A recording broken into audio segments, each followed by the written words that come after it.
This video is brought to you by Hit Point Press and their pre-order sale for animated spell cards and more. Check it out today at animatedspells.com.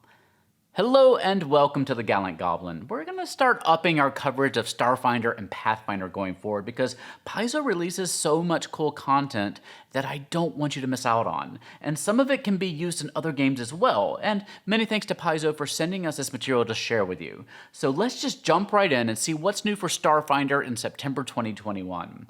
We're going to start with maps because honestly, we don't review enough map options here at the Gallant Goblin. Paizo releases maps for their games in a variety of ways, and perhaps the most famous of those are their flip maps, which come in a variety of sizes. They all come double-sided, and you can write on them with wet, dry, and even permanent markers, which will wash away cleanly, all of them. So you can go in there and make whatever notes or mark traps or whatever you like. And they all have 1-inch grids that we need for games like Starfinder and Pathfinder and D&D and most other TTRPGs. And this month from Starfinder, we have the Forest Moon map, which you can use for a lot of your games. The map is 24 inches by 30 inches and folds down to a nice 8 by 10 shape here when you're done with it, and you can slide it away on your bookcase for storage. One side has a maze of pathways through some alien-looking foliage. Maybe a civilization nearby uses them as walking paths, or maybe there's some sort of giant sandworms that are squirming around in there making the paths somehow. You've got a stream as well, which can make for an interesting encounter as your party tries to scramble atop that fallen tree to avoid whatever man-eating aquatic monster calls the stream home. The other side has a dense forest with a lot of enormous trees and rocky outcrops. You can explain that maybe the trees have either been chopped down or you're just seeing a cross-section of the map for visibility, but that in actuality the forest has a dense canopy that barely lets in the light. I could see these maps being useful as your party explores the continent of Ukalam on Castrovel and Dead Suns, all the way up to exploring their newly formed colony and horizons of the vast. It could be anything from an alien moon out somewhere in the vast, maybe a fertile woods in the Feywild, or the forest moon of Endor in your Star Wars games. The Starfinder Forest Moon flip mat here has an MSRP of $14.99. You can also get a PDF version that you can use in your virtual tabletops of choice at Paizo.com. Next, put this one down. Next, we have a set of Starfinder flip tiles. These are rather like the flip mats in that they are all diced up though, and they're designed to be configurable so you can build your own maps on the fly. The ones we're starting with here are actually the City Alien Quarter expansion tiles. And this one includes 24 double-sided tiles that are each 6 inches by 6 inches, and they have the grid on them as well. You can certainly use it on its own, but it's designed to be an expansion set for the Starfinder City starter set. Now this set basically gives you an alien city neighborhood that you can build out on the fly if you need to during a session. You can make buildings that have different kinds of atmospheres with airlocks between them and between them and the outside. You have rooms that are full of water for aquatic creatures, or maybe people who just want to escape the summer heat in their neighborhood pool. There's street intersections, computer terminals, heads-up displays on the desks, even bathrooms. And here I'm showing you just a few ways you can put them together. Do keep in mind that this is an expansion set. You're not really intended to make maps using this set all by itself. Each tile is also labeled, so you can make, it's kind of in the corner there, so you can make some little notes on your piece of paper about how you made a particular arrangement, so you can rebuild it later on if you want to. And you can share your configurations online with other folks if you find something cool. And if you want to use all these tiles to make a map, you can make one that's about 36 inches by 24 inches, but of course your maps don't have to be a perfect rectangle if you don't want them to be. The Starfinder Flip Tiles, the Alien City Quarter expansion, has an MSRP of $19.99. We also received 2 Starfinder adventure paths this month. First, we have the 6th installment in the Fly, Free, or Die adventure, The Gilded Cage, which is the one right here. This is by Jessica Catalan. This will take your characters from level 11 through 13 or so. And we reviewed the first entry in the Fly, Free, or Die series and interviewed the author B.J. Hensley a couple months ago, so you can check out that video if you like to, in that eye in the corner right up there. We also got the first book in the New Horizons of the Vast adventure path, which will see your players establishing a new colony on a mysterious alien planet out in the vast. And if you want something that's a little bit more Kingmaker in style, but Kingmaker in space with lots of sandboxy exploration using the hex-crawling rules in the Starfinder Galaxy Exploration Manual, this is the adventure path for you. We took a look at this adventure and interviewed its author, Ron Lundeen, in a video that you can check out up there right now. Now, I want to tell you a little bit more, give you a little bit more details about the Gilded Cage here, since this is a book that we haven't covered yet. But it's going to be a little bit spoilery here, because it is book 6 after all. If you want to skip ahead and just go ahead to that timeline down below, it's chunked up. And so you can see the little segments, you can jump ahead to the conclusions if you want to. But if you're sticking around, I'm assuming that you're potentially interested in being a DM for Fly Free or Die, or you want to hear what's special about this adventure, and it is a special one. So let's go ahead, dive in, and take a closer look. So, we're skipping over quite a few books in the series, so I'm going to give you a very quick recap.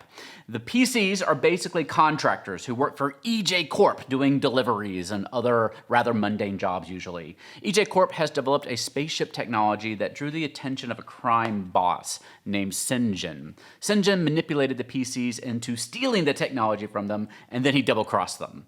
What they stole was actually the starship Timothy Oliphant. Wait, no, I'm sorry, that's not right. It's the starship Oliphant, slightly different spelling. The Oliphant had that experimental null space storage tech inside. And Sinjin did everything in his power to pursue the PCs to get that storage back, to get that technology back. And eventually he got his hands on it, on that starship, long enough to copy the technology off of it before the PCs then stole the ship back again and escaped. So now Sinjin just sees the PCs as a threat to him personally. They've grown pretty powerful at this point since they're up to book 6 in the adventure. And the PCs are unable to live normal lives because they have bounties on their heads that Sinjin has placed on them, so we're kind of gearing up here for a final confrontation. Now what's great about this adventure is that the villain Sinjin has been pretty present throughout the whole campaign, and having that big bad out there and in your face for the whole story really helps drive the narrative. In this case, Sinjin is a drow operative who is deep into tattoo magic, which he uses for glorious effect in this final act. Part 1 of the adventure here assumes that the characters are trying to just get back to normal life after book 5 and pursue regular jobs. It includes a number of jobs the crew can pursue, but everything is just made impossible due to their notoriety and the large number of mercenaries who are trying to claim that bounty on their heads. And at the end of part 1, they should know that a confrontation with Sinjin is pretty much inevitable at this point. If the PCs start out the adventure just gung-ho about taking down that evil drow, you can kind of skip most of part 1 or take some of the stuff in there and drop it into later sections of the book. Part 2 is about learning everything they can about Sinjin and developing a plan to lure him out of his impenetrable drow personal fortress. And you've got lots of information that the PCs can learn to formulate that plan, and you got 2 NPCs in the room to let you as a GM kind of nudge the PCs in the right direction or kind of put some invisible walls up without having to completely railroad them into a solution. And they'll eventually learn that they need to lure Sinjin to a place called Smuggler's Moon, as Sinjin has a few ties to that place that the PCs can manipulate. But the PCs will have to deal with the moon's current ruler, who is an uplifted bear named King Dregor. So good. So part 2 is all about seizing control of Smuggler's Moon and setting their plan into action. And then part 3 is the execution of that plan. And the book attempts to give you everything you need to adjudicate what happens for a variety of plans depending on whatever the PCs have put into motion. And it gives you a lot of possible complications that you can throw at the players to keep things from going too smoothly. And the back of the book contains a full gazetteer about Smuggler's Moon, so you'll have all the information about the setting that you need to finish up this adventure. And 80% of being able to run a smooth adventure is having a firm grasp of the setting, which lets the PCs just roam around and make choices without you having to push them back into the main path too aggressively.